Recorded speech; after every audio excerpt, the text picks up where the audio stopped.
Unboxing the Misty.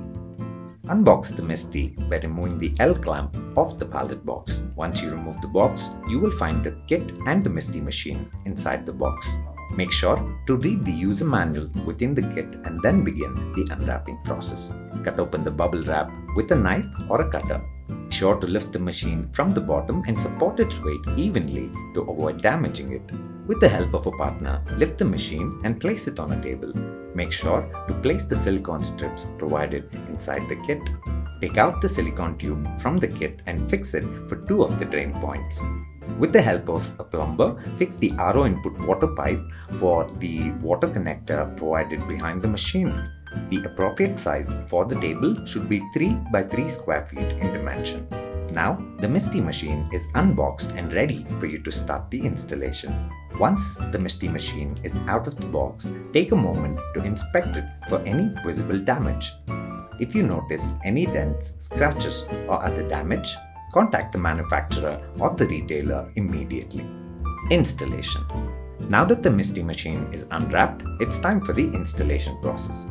Firstly, inspect the glass inside for any particular scratches.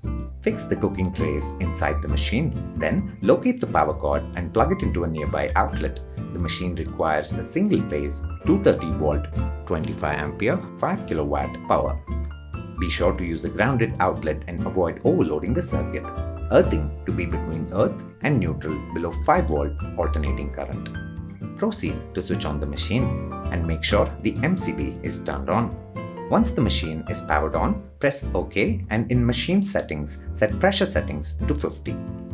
The machine will take 45 minutes to heat up to 150 degree and raise the PSI value to 50. Now, set a recipe in recipe settings for a trial run. Once everything runs smoothly, feed the ingredients for the first run. Keys on the Misty. Our Misty has 4 main keys. They are the emergency button, OK or the start button, navigation keys, and the back button. Emergency button. In case of an emergency, press the emergency button and the machine will switch off until the emergency button is again released. OK or the start button to start the cooking process and to start any particular command. Navigation keys. Up arrow, scrolling upwards. Down arrow, scrolling downwards. Use the same keys to either increase or decrease any particular value.